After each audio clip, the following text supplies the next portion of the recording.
So a couple of folks have inquired about Father Zach.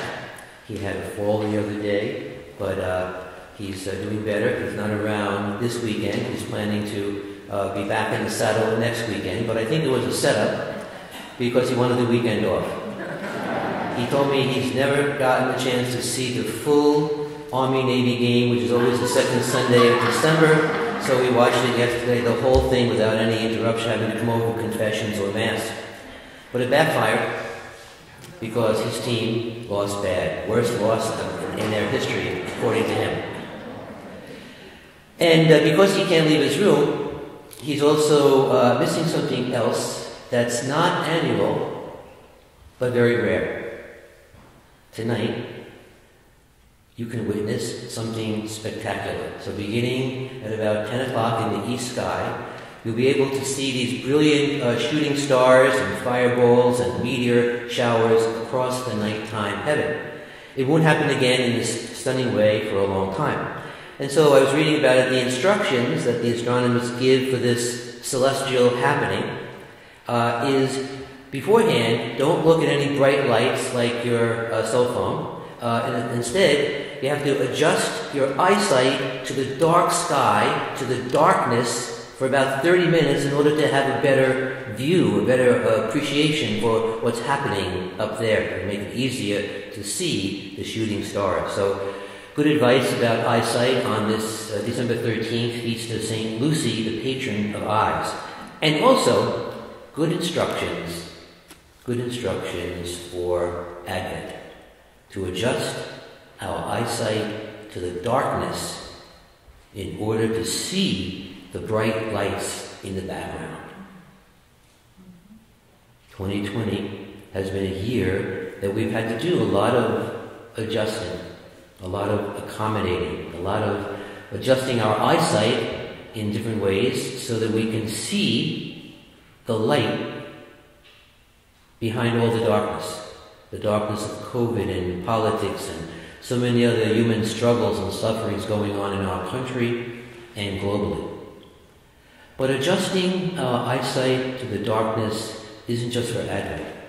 It's for multiple seasons of life, multiple life situations. And when you think about it, that's what our whole history of faith shows us in different ways. That's what the three wise men, the astrologers, the three kings, had to do in order to find and discover Jesus. They had to adjust themselves, their schedules, their eyesight. They had to travel by night. They had to look up at the star along the journey of life in the difficult moments. And that's what John the Baptist did when he said, I am not the Christ, I am not Elijah, I am not the prophet, I'm not the light. His only purpose was to point out the light, that the light was coming. So, if he wasn't the light shining in the darkness of his era, if he wasn't the light, then what was he? And that's the question there. Who are you? Who sent you? What are you doing here? Well, John the Baptist, who was himself thought by some to be the Messiah at that time, simply said, I am a voice.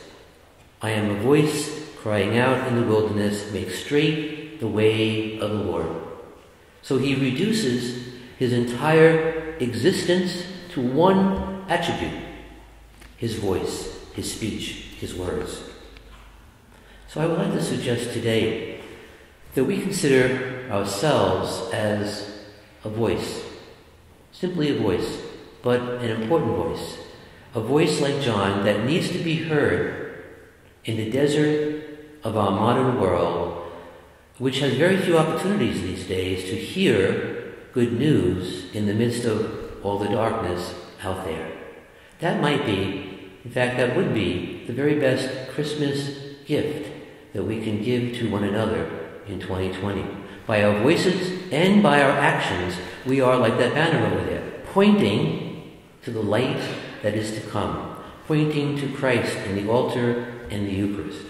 And just as effective lighting in a room or a church doesn't call attention to itself, but rather enables you to see what's in the room, so too, John isn't the focus, but rather points to the one who is the focus, who is the light, who is the one coming into the world. So you won't be able to see the shooting stars tonight unless you adjust to the darkness. John the Baptist adjusted to the darkness by announcing, looking for, proclaiming the light, even while his own light was diminishing. But he made sure that his voice wasn't being diminished. Maybe the voice we hear from the desert is telling us today that the way to prepare for the one who is to come in this difficult year is to do whatever we can to use our words, our voices, to proclaim good news in the midst of all the bad news. We can start and we can continue making a straight path to the Lord, not by going off into seclusion, but by trying to bring our best selves to our daily jobs as a parent, as a student, as a brother or sister, whatever our vocation might be. We prepare the way of the Lord where we are by being true to who we are as voices of the Lord amidst the cacophony of conflicting voices out there. John knew exactly who he was and who he wasn't. That's the whole purpose of that dialogue in the beginning of the gospel that we just heard today. It can be easy for us to get confused on this score. But John the Baptist wasn't confused at all. Whether he claimed to be the Christ or the local dog catcher didn't matter at this point in his career. He was toast anyway.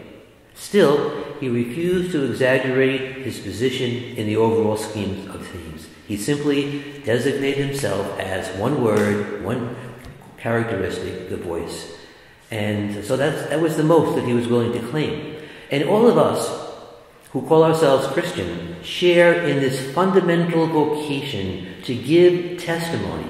That's that word that keeps coming up in the Bible, to give testimony to the light. We are anointed and we are sent outward by our baptism to cry out, to speak against injustice, to try to heal the brokenhearted in our sad world, to proclaim liberty to the captives, to stand with those who suffer, as so many first responders do, and to tell the truth in a season of easy lies.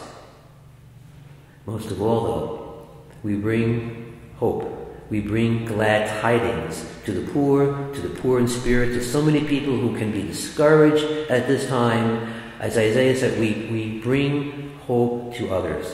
And even with wearing face masks during these hard days, we can announce glad tidings, not just that the vaccine is literally on the way, but that we are on the way despite all that's happening, to announce a year of favor, a time of vindication through the coming of the Lord. And through all of these circumstances, as St. Paul tells us in the second reading today, all of the circumstances of bad news, we use our voices covered with a mask at this moment to acknowledge the good news that God is with us. And that news brings us here again and again to be nourished on the Eucharist and to be sent forth to make a difference. Most of us won't lose our heads as John did for embracing this vocation. John the Baptist didn't wear a mask, but they tried to muzzle him and to shut him down. It cost him his life. For us, it might cost a fraction of our income, a bit of social influence, a little of our time, and certainly a creativity of our language and words. And so on this Gaudete Sunday, we're invited not to quench the Spirit, but to announce a year, a time, a day, a month of favor. To testify to the light coming into the world, brighter than any shooting star above, and that we do our parts to use our voices to prepare the way of the Lord here and now.